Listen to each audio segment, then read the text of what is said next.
How long will your savings actually last after 60? Your savings don't last as long as they used to. I remember the day I turned 60. I'd spent 40 years working, saving, watching my retirement account grow steadily. I thought I was ready. I thought I'd done everything right. But then I asked myself the question that changed everything. How long will my money actually last? Today, I want to share what I've learned, because the answer might surprise you, and more importantly, it might save your retirement. Let me start with something I wish someone had told me earlier. Retirement is expensive. Much more expensive than I ever anticipated. When I first retired, I thought I'd spend less. No more work clothes, no commuting costs, plenty of time to cook at home. I'd be fine with less money. Right. Wrong. I quickly discovered that the average retiree spends between $48,000 and $52,000 per year. That's roughly $4,000 to $4,300 every single month. I was shocked when I tracked my own spending and found I was right in that range. Let me break down where all that money goes, because I had to learn this the hard way. Housing ate up nearly $18,000 of my annual budget. Even though I'd paid off my mortgage, there were still property taxes, insurance, maintenance, and utilities. My roof needed replacing in year 2. My HVAC system died in year 4. Houses don't stop needing money just because you've stopped working. Healthcare became my biggest shock. At 60, I wasn't eligible for Medicare yet, so I was paying for private insurance. Even after I turned 65 and got Medicare, I still spent between $5,000 and $7,000 annually on premiums, copays, prescriptions, and out-of-pocket expenses. And I'm relatively healthy. I've watched friends with chronic conditions spend twice or 3 times that amount. Transportation cost me about $7,000 per year. I still needed my car. It still needed gas, insurance, maintenance, and eventually I had to replace it. Food ran about $6,500 annually. I tried to be frugal, cooking most meals at home, but I also wanted to enjoy life. Coffee with friends, occasional dinners out. These small pleasures added up faster than I expected. And then there were all the other expenses I hadn't fully accounted for. Utilities, clothing, entertainment, travel, gifts for my grandchildren, home repairs, and 1,000 little things that constantly nibbled away at my budget. Here's what really kept me up at night. These costs increase every year. Inflation doesn't care that I'm on a fixed income. What costs me $50,000 today will cost nearly $82,000 in 20 years if inflation averages just 2.5% annually. I had to face this reality head-on, so I sat down and did the math. I looked at different scenarios, different savings amounts, and calculated how long each would actually last.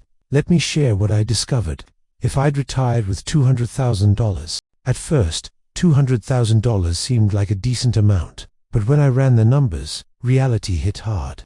Spending $50,000 per year with my money invested, earning a modest 5% return, adjusted for inflation, that $200,000 would last only about 4 to 5 years. 4 to 5 years, that would take me from 60 to maybe 65, right when Medicare kicked in. But then what? I'd be completely dependent on Social Security, which for most people replaces only about 40% of pre-retirement income. And this assumed nothing went wrong. No emergencies, no market downturns, no unexpected expenses. I realized immediately that $200,000 wasn't enough to fully retire on. With $500,000 saved, $500,000 felt much more comfortable when I looked at it. I ran the same calculations. 5% return, $50,000 annual withdrawals adjusted for inflation. This amount would last approximately 12 to 14 years. That meant I could make it from 60 to about 72 to 74. Better, definitely. But here's what scared me. I'm in decent health. My parents both lived into their late 80s. My grandmother made it to 93. If I follow family patterns, I could easily live another 30 years. That left a significant gap. What would I do from age 74 to 90? The $1 million scenario. $1 million. I'd always thought if I could just hit that magic number, I'd be set for life. So I ran those numbers too. With the same conservative assumptions, 5% return, inflation-adjusted withdrawals, starting at $50,000, $1 million could last 25 to 30 years. Now we're talking. That would take me from 60 to 85 or 90. Finally, a timeline that actually matched realistic life expectancy. But even then, I had to be honest with myself. This assumed everything went according to plan. No major market crashes, no long-term care needs, no helping my kids through financial difficulties, no major health crises. Life rarely goes exactly according to plan. Let me tell you about two people I know. I'm going to call them Robert and Susan, though those aren't their real names. I watched both of them retire in the same year, both at age 60, both with about $600,000 saved. I was fascinated to see how differently their retirements unfolded. Robert's philosophy was simple. He'd earned it, and he was going to enjoy it. He'd sacrificed for decades, lived frugally, and now it was time to really live. I understood his thinking. I felt the same temptation. Robert upgraded to a luxury car. He and his wife started taking international trips twice a year. They ate at nice restaurants several times a week. They never really looked at price tags anymore. He wasn't being reckless, at least not intentionally. He just wanted to enjoy the retirement he'd always dreamed about. That first year, Robert withdrew about $65,000. The second year, $70,000. By year 3, he was pulling out $75,000. The lifestyle kept expanding. I remember having coffee with Robert in his 6th year of retirement. He looked stressed. His account balance had dropped to $280,000 at his current rate. Even with decent market returns, he had maybe 5 or 6 years of money left. He was only 66. The panic in his eyes was real. He told me he couldn't sleep at night. The retirement dream had turned into a financial nightmare. I watched Robert make painful changes. He sold the luxury car. The international trips stopped. They cut back on everything. The retirement he'd imagined was essentially over before it really began. Susan took a completely different approach, and I learned so much from watching her.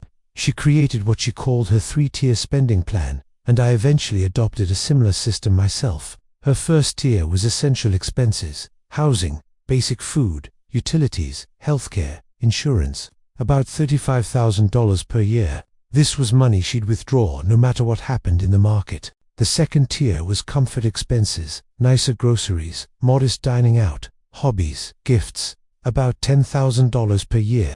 She'd spend this money if her portfolio performed reasonably well. The third tier was dream expenses: travel, major purchases, special experiences, about $8,000 to $12,000 per year.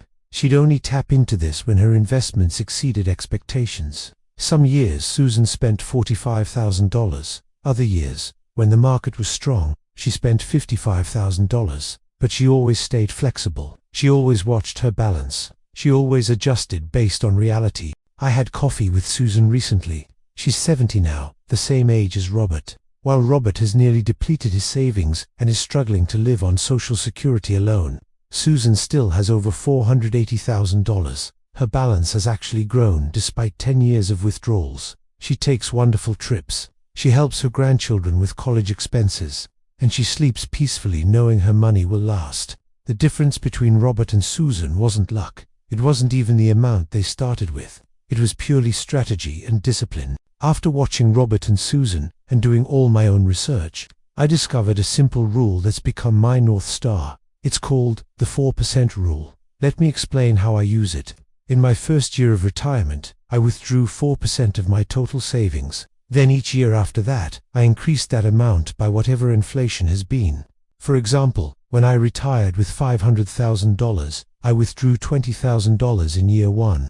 The next year, with inflation at 2.5%, I withdrew $20,500. The following year, $21,012, and so on. Research has shown that following this rule gives you about a 90% chance your money will last 30 years or more. It's not a guarantee nothing in life is, but it's a solid, tested guideline. I love the 4% rule for its simplicity. In good market years, my portfolio grows faster than I'm withdrawing. In tough years, I'm not depleting it too quickly. But here's what I've learned. I have to stay flexible.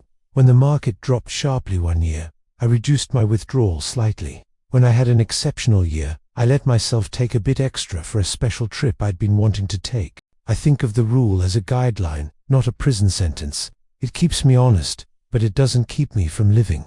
Let me bring this all together with what I wish I'd known at 60. Your savings, don't last as long as they used to because we're living longer than our grandparents did. Healthcare keeps getting more expensive. Inflation never takes a break. But that doesn't mean comfortable retirement is impossible.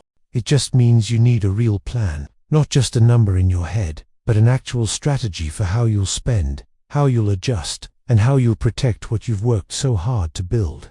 If you're approaching 60 with $200,000, I'll be honest with you, that's probably not enough to retire completely, unless you have other significant income sources. Consider working part-time for a few more years, or delaying full retirement. If you have $500,000, you're in a much better position, but you need to be careful, strategic, and flexible.